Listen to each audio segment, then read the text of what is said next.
इस कहानी की शुरुआत में हमें बताया जाता है कि हजारों साल पहले जुवेन नाम के एक आदमी ने 10 रिंग्स की खोज की थी, जो बहुत रहस्यमय हथियार थे। इन रिंग्स के कारण उसे दैवीय शक्ति और अमृता का आशीर्वाद मिला, लेकिन वेणु ने अपनी शक्ति का सही इस्तेमाल नहीं किया क्योंकि वह अपार शक्ति चाहता था। इसीलिए उसने अपनी 10 रिंग्स की सेना बनाई और पूरे इतिहास में कई राज्यों और सरकारों पर विजय प्राप्त की। वेणु हजारों साल तक अपनी शक्ति और पैसे के पीछे भागता रहा, लेकिन एक दिन 1996 में उसे अपनी ताकत बढ़ाने का एक तरीका मिला, और वह था तालो गांव की रहस्यमय शक्तियां। क्योंकि माना जाता था कि तालो जंगलों में छिपा हुआ एक अदृश्य गांव है, जहां के लोग अभी भी देवताओं की युद्ध कला के बारे में जानते हैं, और वहां कई मिथक और किंवदंतियों वाले जीव भी रहते हैं। इसीलिए वेणु अपने साथियों के साथ तालो गांव का रास्ता खोजने निकल पड़े, लेकिन वह जंगल मायावी था, इसलिए उनका वाहन खाई में गिर गया। लेकिन उन रिंग्स की शक्ति से वेणु ने खुद को बचा लिया। फिर वे तालो के रास्ते की तलाश में फिर से निकल पड़े, जहाँ उनकी मुलाकात यिंगली से हुई, जो तालो की अभिभावक थी। वेणु ने उससे तालो गांव का रास्ता पूछा, लेकिन यिंग ने उसे तालो का रास्ता बताने से इनकार कर दिया और कहा कि तालो में तुम्हारे लिए कोई जगह नहीं है। तो उन दोनों के बीच लड़ाई शुरू हो गई, लेकिन यिंगली ने तालो की शक्तियों से वेणु को हरा दिया। लेकिन इस लड़ाई में उन दोनों को एक दूसरे से प्यार हो गया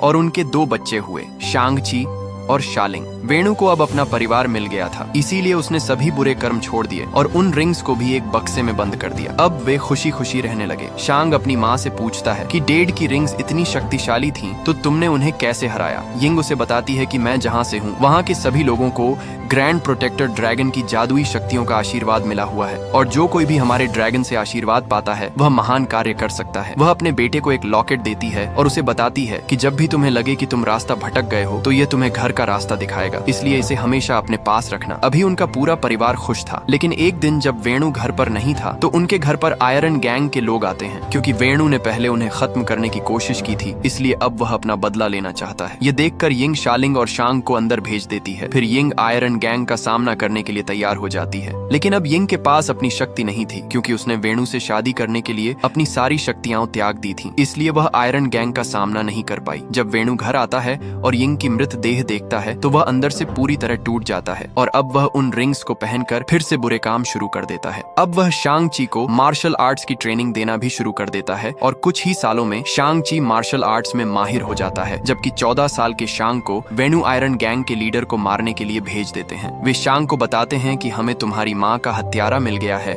इसलिए उसे मारना तुम्हारा कर्तव्य और अधिकार है। जब तुम लौटोगे तो वह तुम्हें फिर से मार डालेगा। दुनिया रिंग्स के सामने झुकेगी, और फिर शांग अपने मिशन पर निकल पड़ता है। लेकिन अपना मिशन पूरा करने के बाद वह सैन फ्रांसिस्को भाग जाता है, क्योंकि उसे लगा कि वह यह सब गलत कर रहा है, और अपना नाम शॉन रख लेता है। अब वर्तमान दृश्य दिखाया जाता है, जहां शॉन सुबह जल्दी उठता है और केटी के घर की तरफ निकलता है, क्योंकि वह और केटी पिछले 10 सालों से बहुत अच्छे दोस्त हैं, और अब वे एक साथ कार पार्किंग में काम किया करते थे। एक दिन जब वे बस से यात्रा कर रहे थे, काम पर जाते समय उन पर 10 रिंग्स मैन के कुछ आदमियों ने हमला कर दिया, जिन्हें वेणु ने शांग-ची के गले में पड़े लॉकेट को छीनने के लिए भेजा था। शांग वह लॉकेट उन्हें देना नहीं चाहता था, क्योंकि वह उसकी माँ की आखिरी निशानी थी, इसीलिए वह उन पर हमला करता है और उन सभी आदमियों को मार डालता है। लेकिन तभी रेजर फिस्ट उस पर हमला करता है, क्योंकि रेजर फिस्ट 10 रिंग्स का सबसे खतरनाक योद्धा था और उसकी तलवार किसी भी चीज को काट सकती थी। लेकिन शांग उसके हमले से बच जाता है, लेकिन रेजर फिस्ट की तलवार के कारण बस के ब्रेक फेल हो जाते हैं, जिसके कारण बस बेकाबू हो जाती है और बस ड्राइवर भी बेहोश हो जाता है। तो केटी बस चलाना शुरू कर देती है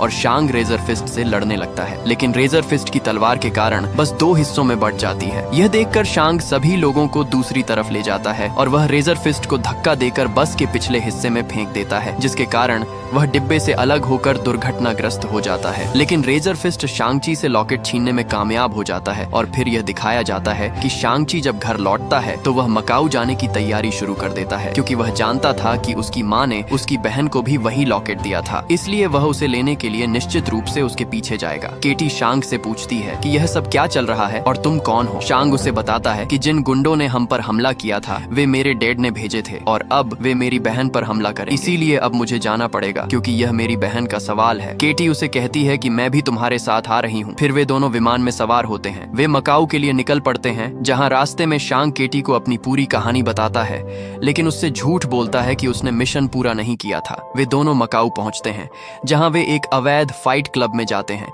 क्योंकि शालिंग ने उसे पोस्ट कार्ड दिया था। उस पर यही पता था। शांग केटी के साथ लिफ्ट से ऊपर जाता है, लेकिन शांग को कॉन्ट्रैक्ट पर साइन करने के लिए बरगलाया जाता है, क्योंकि बस में हुई उसकी लड़ाई का वीडियो वायरल हो गया था। तो उसे लड़ाई की सजा मिलती है, क्योंकि उसकी एक कंपनी डार्क वेब पर लाइव स्ट्रीम करती थी, जिस पर कई लोग शर्त लगाते हैं। जब शांग-ची लड़ाई के लिए मैदान में जाता है, तो उसका प्रतिद्वंद्वी कोई और नहीं बल्कि उसकी बहन शालिंग होती है, जो शांग के खिलाफ लड़ रही होती है। वह बहुत गुस्सा थी, क्योंकि मिशन पर जाने से पहले उसने उससे कहा था कि वह 3 दिन में लौट आएगा, लेकिन वह नहीं लौटा। इस बात से नाराज होकर शालिंग उसे बहुत मारती है, जिसके कारण शांग वह लड़ाई हार जाता है। और फिर मैच का खत्म होने के बाद जब शालिंग शांग से मिलती है, तो वह उससे पूछती है कि तुम मुझसे क्या चाहते हो। तब शांग उसे बताता है कि 10 रिंग्स आर्मी ने सैन फ्रांसिस्को में मुझ पर हमला किया था, और वे मेरा लॉकेट ले गए, और अब वे तुम्हारे पीछे आएंगे, क्योंकि तुम्हारे पास भी माँ का वही लॉकेट है, और निश्चित रूप से डेड हमारे लॉकेट के साथ कुछ बुरा करना चाहता है। फिर शालिंग उसे बताती है कि जब तुमने मुझे अकेला छोड़ दिया था, तब मुझे तुम्हारी जरूरत थी, लेकिन तुम नहीं लौटे,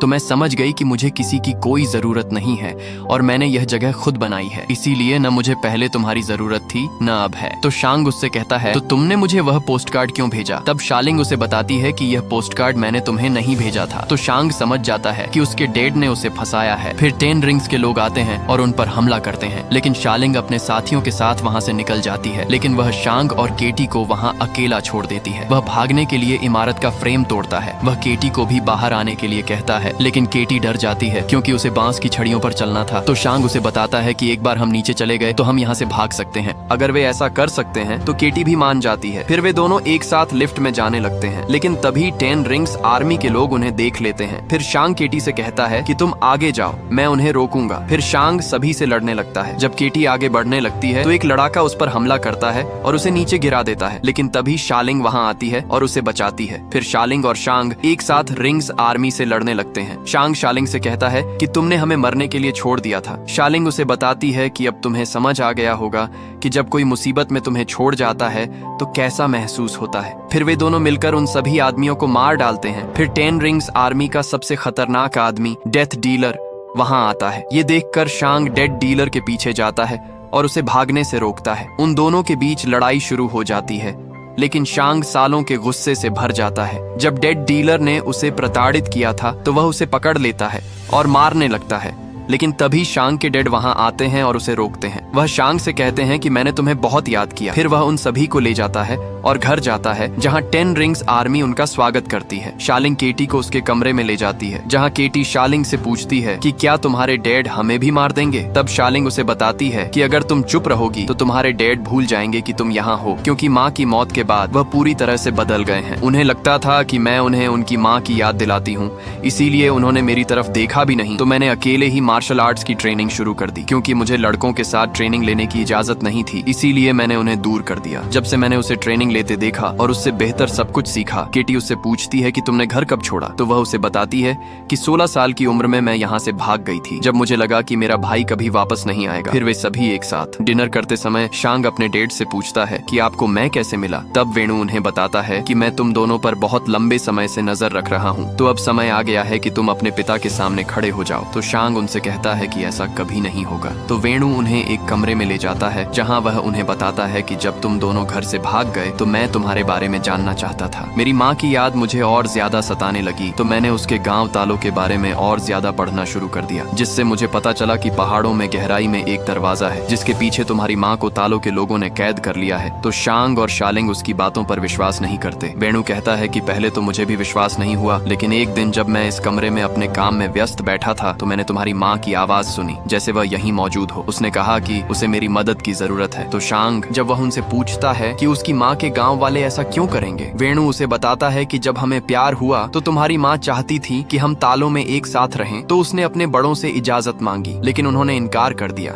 ये कहते हुए कि मैं इस लायक हूँ। वेणु को लगता है कि यिंग अभी भी जिंदा है, लेकिन तालों के लोगों ने उसे पकड़ लिया है। तो शांग अपने डैड को समझाता है कि यिंग अब जा चुकी है। तो वेणु उन्हें उस छेद के पास ले जाता है, जहाँ यिंग द्वारा उन्हें दिया गया लॉकेट दिखाई देता है। जैसे ही ड्रैगन की आंखें दिखाई देती हैं, जब वे उसे एक तालों में डालते हैं तो बहुत सारा पानी बाहर आता है और अचानक जम जाता है, और जैसे ही पानी नीचे गिरता है उसमें से एक रास्ता बनने लगता है। फिर वेणु उन्हें बताता है कि तालों का रास्ता एक भूल भुलैया है, लेकिन जंगल के बीच में वहाँ एक सीधा रास्ता भी है जो साल में एक बार एकादशी के दिन ही खुलता है, लेकिन उसके लिए यह जानना जरूरी है कि रास्ता कब और कहाँ खुलेगा, और अब मुझे दोनों पता है। फिर वह अपनी पूरी 10 रिंग्स आर्मी से कहता है कि आज से 3 दिन बाद हम अपनी पत्नी को उसकी कैद से छुड़ाएंगे और उसे घर वापस लाएंगे। फिर वह शांग से कहता है कि मैं तुम्हें यहाँ इसलिए लाया हूँ ताकि तुम अपनी माँ को घर लाने में मदद कर सको। शालिंग उनसे कहती है कि अगर गाँव वालों ने तुम्हें रोकने की कोशिश की तो तुम क्या करोगे। वैन वैन कहता है कि अगर उन्होंने ऐसा किया तो पूरा गांव जला दिया जाएगा। फिर शांग उनसे कहता है कि आप इन बेकार की चीजों के साथ यिंग गांव में प्रवेश नहीं कर सकते। फिर वेणु गुस्सा हो जाता है और शांग और शालिंग पर हमला करता है और उन्हें जेल में कैद करने का आदेश देता है। जब वेणु अपने कमरे में जाता है तो वह यिंग की आवाज वापस सुनता है और वह उसे बताती है कि हम सब जल्द ही एक साथ होने वाले हैं, जबकि शांग, शालिंग और केटी जेल में कैद हैं। दृश्य वहीं सेट होता है जहां शांग उन दोनों को बताता है कि अगर हम 1:30 से पहले तालो नहीं पहुंचे तो वह परिवार के बाकी सभी निशान मिटा देगा। फिर उन्हें वहां कुछ आवाजें सुनाई देने लगती हैं, और जब वे उस दिशा में जाते हैं तो वे देखते हैं कि वहां ट्रेवर स्लेटरी नाम का एक एक्टर है। ट्रेवर उन्हें अपनी कहानी बताता है कि कुछ समय पहले एक प्रोड्यूसर ने उसे एक आतंकवादी का रोल दिया था, लेकिन वह ट्रेवर को बेवकूफ बना रहा था क्योंकि प्रोड्यूसर खुद एक आतंकवादी था। तो जब ट्रेवर ने एक आतंकवादी का रोल किया तो पुलिस को लगा कि वह आतंकवादी है, तो उन्होंने उसे पकड़ लिया और जेल में डाल दिया, और उसके बाद वेणु ने उसे वहां से आजाद कर दिया ताकि वह उसे मार सके। लेकिन जब ट्रेवर ने उनके सामने परफॉर्म किया तो उनका दिल पिघल गया, और तब से ट्रेवर हर हफ्ते उनके लिए एक शो करता है। वहाँ एक पौराणिक प्राणी दिखाई देता है जिसे देखकर केटी और शांग डर जाते हैं क्योंकि उसका कोई सिर नहीं होता है। तो ट्रेवर उन्हें बताता है कि यह मॉरिस है और यह मुझसे बात कर सकता है। फिर ट्रेवर उन्हें बताता है कि मॉरिस कह रहा है कि वह तुम्हें जानता है क्योंकि वह तुम्हारे यिंग के साथ तालों में पला बढ़ा है, लेकिन तुम्हारे पिता ने मायावी जंगल में रास्ता खोजते समय उसे वहाँ से चुरा लिया था, और अब वह चाहता है कि तुम उसे घर ले जाओ। तो शांग उन्हें बताता है कि अगर यह मेरे ऊपर होता तो मैं उसे जरूर वापस ले जाता, लेकिन मेरे डैड के अनुसार वह रास्ता साल में एक बार ही खुलता है।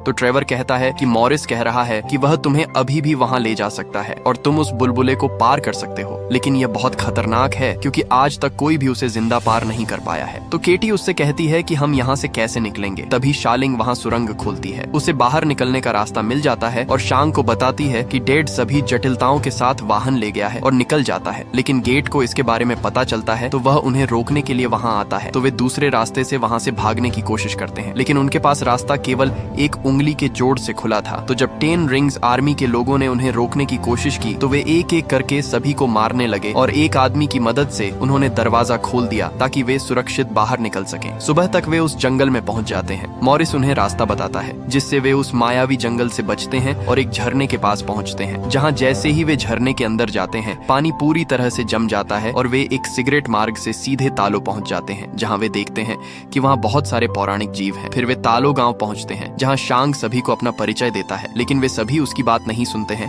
और उन पर हमला करने लगते हैं। तभी यिंगली की बहन नान वहां आती है और उन्हें ऐसा करने से रोकती है। वह शांग और शालिंग से कहती है कि मैं तुम्हारी चाची हूं। वह उन दोनों से मिलकर बहुत खुश होती है। शांग नान को बताता है कि हमारे पास समय कम है क्योंकि हमारे डैड यहाँ हमला करने के लिए आ रहे हैं।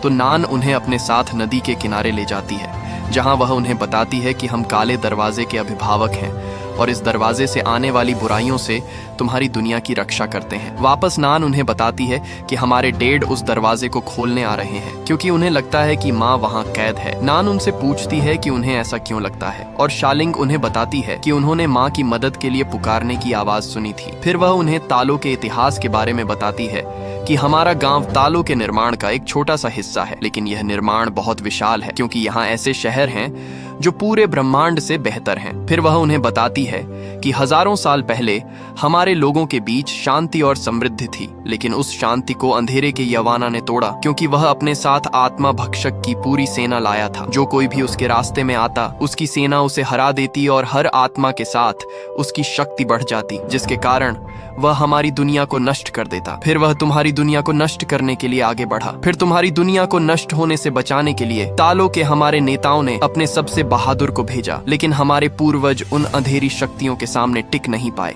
फिर एक दिन महान संरक्षक ड्रैगन ने हमारी मदद की और हमारे साथ मिलकर अंधेरे के जानवर और आत्मा भक्षकों की सेना को इस काले दरवाजे के पीछे कैद कर दिया। और हमारे महान संरक्षक की जादुई शक्तियों के आशीर्वाद से हम तालों के लोगों ने आज तक इस काले दरवाजे की रक्षा की है और आगे भी करते रहेंगे। और उन्हें यह भी बताती है कि तुम्हारे पिता अकेले नहीं हैं जो इस दरवाजे को खोलना चाहते हैं, क्योंकि सदियों से कई लोगों ने इस दरवाजे को खोलने की कोशिश की है लेकिन वे असफल रहे। लेकिन उन सभी में एक बात समान थी कि वे सभी ऐसी आवाज सुनते थे। फिर वह उन्हें यह भी बताती है कि आत्मा भक्षक जानते हैं कि 10 रिंग्स की शक्ति से वे आजाद हो सकते हैं, इसीलिए वे तुम्हारे पिता को तुम्हारी माँ की आवाज में बुला रहे हैं। फिर नान, शांग और शालिंग को अपने पूर्वजों के कमरे में ले जाती है, जहाँ वह उन्हें बताती है कि तुम्हारी माँ जानती थी कि तुम यहाँ जरूर आओगे, इसीलिए उसने मुझे पहले ही बता दिया था कि मुझे क्या तैयारी करनी है। और फिर वह उन दोनों को उनके सूट देती है और उन्हें बताती है कि अपनी माँ को खोने के बाद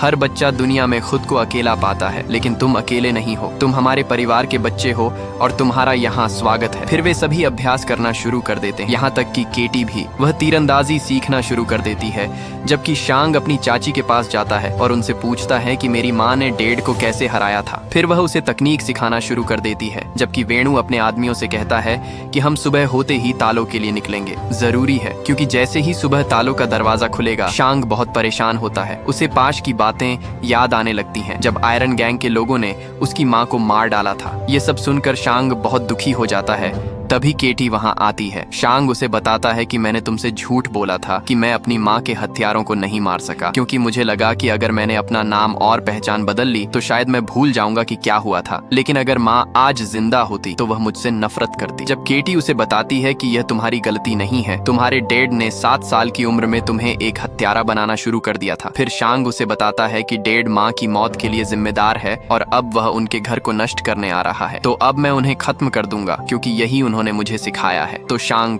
कभी कभी उदास हो जाता है और वहां से चला जाता है। फिर अगली सुबह हर कोई युद्ध के लिए तैयार हो जाता है और वेणु भी अपनी पूरी सेना के साथ वहां आता है। तालों के लोग उनसे कहते हैं कि तुम वही हो जो उन लोगों की मदद करने आए हो जिन्होंने तुम्हारी माँ को कैद कर लिया है। वह कहती है कि वह वहां नहीं है, वह एक जानवर है जो तुम्हें गुमराह करके सभी को नष्ट करना चाहता है। फिर वेणु उसकी बात नहीं सुनता और उस पर हमला करना शुरू कर देता है और उन सभी के बीच लड़ाई शुरू हो जाती है। वेणु उस दरवाजे को खोलने के लिए आगे बढ़ता है। जब वह बड़ा होता है तो शांग उन्हें रोकने जाता है और वेणु से कहता है कि तुम मुझसे अकेले लड़ने की मूर्खता करोगे। फिर शांग उन्हें बताता है कि मैं तुमसे नहीं डरता। फिर उन पर हमला करता है और उनसे कहता है कि तुम अपनी पूरी जिंदगी मुझसे डरकर भागते रहे। तुम वही थे जब वे तुम्हारी माँ को मारने आए थे, लेकिन तुमने कुछ नहीं किया। फिर शांग उन्हें बताता है कि माँ के बाद हमें तुम्हारी जरूरत थी, लेकिन तुमने हमें छोड़ दिया और उन रिंग्स को चुना। यह कहकर वह उन्हें मारने लगता है। फिर शांग उन्हें बताता, कहा जाता है कि तुम चाहोगे कि तुम्हारी माँ तुम्हारे पास वापस आ जाए, लेकिन क्या वह तुम्हारे जैसे इंसान के पास वापस आना चाहेगी? फिर इस बात से गुस्सा होकर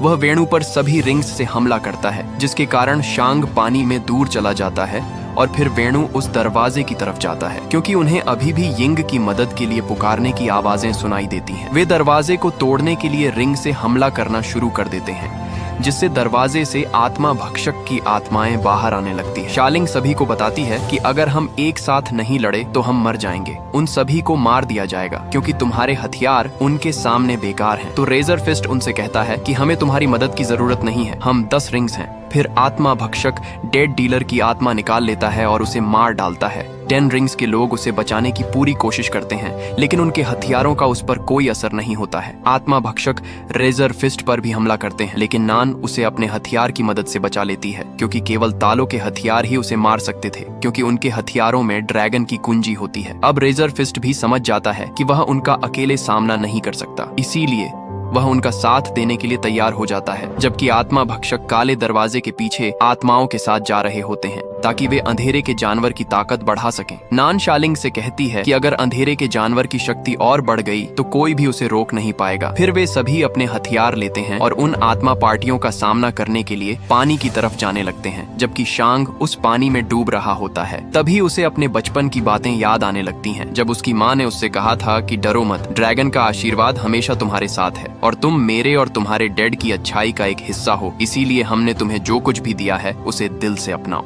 फिर शांग की आंख खुलती है और गहराई से महान रक्षक ड्रैगन भी उभरता है और उसके सामने आ जाता है, जबकि वेणु अभी भी गेट तोड़ने की कोशिश कर रहा होता है क्योंकि उसे अभी भी यिंग की आवाजें सुनाई देती हैं, जबकि अब सभी एक साथ उन आत्मा भक्षकों पर हमला कर रहे होते हैं। वे रह रहे हैं और फिर शांग भी ड्रैगन पर बैठकर बाहर आता है और वह ड्रैगन भी उनकी मदद करना शुरू कर देता है। फिर नान शांग से कहती है कि तुम्हें अपने पिता को रोकना होगा। फिर शांग अपने डैड के पास जाता है और उन पर हमला करता है। वह समझाता है कि उसकी माँ वहाँ नहीं है, लेकिन वेणु उसकी बात नहीं सुनता और उन दोनों के बीच लड़ाई शुरू हो जाती है। शांग अपने बचपन में अपनी माँ द्वारा सिखाई गई कला का इस्तेमाल करता है और वह 5 रिंग्स को अपनी तरफ कर लेता है और वे फिर से लड़ने लगते हैं। वेन शांग पर अपनी 5 रिंग्स से हमला करता है, लेकिन शांग चीभी रिंग्स की मदद से खुद को बचाता है और अब वह सभी रिंग्स पर नियंत्रण कर लेता है, लेकिन वह उन रिंग्स से अपने डैड पर हमला नहीं करता है। वह ऐसा करता है और उन्हें नीचे फेंक देता है और वेणु से कहता है कि मुझे उसे बचाना है क्योंकि वह मुझे बुला रही है। फिर शांग उससे कहता है कि काश यह सच होता। फिर अंधेरे का दानव बाहर आता है और वह वेणु और शांग पर हमला करने ही वाला होता है, लेकिन वेणु उन रिंग्स की मदद से शांग को बचाता है, लेकिन वह ड्रैगन वेणु को पकड़ लेता है और उसकी आत्मा खींचने लगता है। अब वेणु को भी समझ आ गया था कि वह गलत था, इसलिए वह अपनी रिंग्स शांग को दे देता है और उस ड्रैगन द्वारा मारा जाता है। फिर वह जानवर शांग पर हमला करना शुरू कर देता है, लेकिन तभी शालिंग ड्रैगन पर बैठती है और अंधेरे के जानवर पर हमला करती है, जिसके कारण वह जानवर नष्ट हो जाता है। क्योंकि उसकी शक्तियां कम थीं, इसीलिए वह और लोगों की आत्माएं। यह देखकर शांग पत्थरों की मदद से काले दरवाजे को बंद कर देता है और ड्रैगन पर बैठकर गांव की तरफ बढ़ने लगता है ताकि वह शैतान को रोक सके। ड्रैगन अपनी शक्ति से शैतान पर हमला करता है। वह ऐसा करता है और अपनी जल शक्तियों से उसे पकड़ लेता है, लेकिन तभी आत्मा भक्षक कई आत्माओं को पकड़कर जानवर के मुंह में डाल देते हैं, जिससे उसकी शक्तियां और बढ़ जाती हैं और वह ड्रैगन की पकड़ से मुक्त हो जाता है। वह ड्रैगन को पकड़कर उसकी आत्मा निकालने लगता है, जबकि ग्वांगबू केटी से कहता है कि अगर हैवान को हमारे ड्रैगन की आत्मा मिल गई तो कोई भी उसे रोक नहीं पाएगा, इसीलिए हमें उसके गले पर निशाना लगाना होगा। वे एक साथ उस पर निशाना लगाना शुरू कर देते हैं, लेकिन तभी एक आत्मा बक्शिया गुआंगबू को पकड़ लेता है और उसकी आत्मा निकाल लेता है। यह देखकर केटी डर जाती है क्योंकि उसके पास केवल एक तीर बचा था और उसने तीरंदाजी केवल 1 दिन पहले सीखी थी। वह हैवान शालिंग को भी पकड़ लेता है और उसे मारने लगता है, लेकिन शांग अपनी बहन का हाथ पकड़ लेता है। शालिंग उससे कहती है कि तुम्हें मेरा हाथ छोड़ना होगा, नहीं तो वह शैतान ड्रैगन की आत्मा निकाल लेगा। तो शांग उससे कहता है कि मैं तुम्हें फिर से नहीं छोड़ सकता। वह शैतान ड्रैगन की आत्मा निकालने लगता है, लेकिन तभी केटी ड्रैगन के गले पर निशाना लगाती है और उसका निशाना एकदम सही होता है, जिससे ड्रैगन की आत्मा निकलने से बच जाती है। ड्रैगन जानवर को पानी में नीचे ले जाता है और अपनी शक्ति की मदद से उसे पकड़ लेता है। शांग अपनी रिंग्स का इस्तेमाल करता है, उस जानवर की मदद करता है, लेकिन वह जाकर उन रिंग्स को जानवर के सीने में भर देता है और सफल अंदाज में उन रिंग्स को मुंह में भरकर ड्रैगन को मार डालता है, जिसके कारण सभी आत्मा भक्षक भी मर जाते हैं। फिर वह ड्रैगन शालिंग और शांग के साथ किनारे पर आता है, लेकिन इस लड़ाई में कई लोग मारे जाते हैं। फिर रात को वे उन सभी लोगों को सम्मान देते हैं जिनकी वजह से उन्होंने नई सुबह देखी और अब वह ड्रैगन वापस आसमान में लौट जाता है, क्योंकि अब अंधेरे के जानवर का अंत हो गया था। फिर हमें दिखाया जाता है कि शांग और केटी वापस सैन फ्रांसिस्को जाकर अपने दोस्तों को अपनी कहानी बता रहे होते हैं, लेकिन उन्हें उनकी बातों पर विश्वास नहीं होता है और वे उससे पूछते हैं कि अगर यह सच है तो तुम्हारी बहन कहाँ चली गई। शांग उन्हें बताता है कि वह मेरे डैड के घर गई है अवैध धंधे को रोकने के लिए, लेकिन उन्हें उनकी बातों पर विश्वास नहीं होता है। फिर वांग उन्हें लेने वहां आता है। वांग शांग से पूछता है कि क्या उसके पास अभी भी वे रिंग्स हैं, और जवाब में शांग उन्हें बताता है कि उसके पास अभी भी वे रिंग्स हैं। फिर शांग और केटी वांग के साथ वहां से निकल जाते हैं। ये देखकर सभी चौंक जाते हैं और यहीं पर फिल्म खत्म हो जाती है। फिर हमें इस फिल्म का पोस्ट क्रेडिट सीन दिखाया जाता है, जहां वांग उन 10 रिंग्स को देख रहा होता है। वे तकनीक को समझने की कोशिश कर रहे होते हैं, लेकिन उन्हें कुछ समझ नहीं आता है। ब्रूस और कैप्टन मार्वल भी वहां मौजूद होते हैं, जो यह भी सोचते हैं कि रिंग्स न तो चिड़ी हैं न ही वाइब्रानियम है। उन्हें भी इस वजह से कुछ समझ नहीं आता है। फिर वांग शांग से कहता है कि जब तुमने इन रिंग्स का इस्तेमाल किया था तो इसका असर कामर ताज तक हुआ था, और अब ये रिंग्स किसी को मैसेज भेज रही हैं। इसका मतलब है कि अब कोई भी खतरा आ सकता है, इसीलिए अब तुम्हें सावधान रहना होगा और अब तुम वापस नहीं जा सकते। फिर हमें इस फिल्म का एंड क्रेडिट सीन दिखाया जाता है, जहां शालिंग अब 10 रिंग्स आर्मी की लीडर बन गई है और अब वह पुरुषों और महिलाओं दोनों को मार्शल आर्ट्स की ट्रेनिंग देना शुरू कर देती है। और इस सस्पेंस के साथ मूवी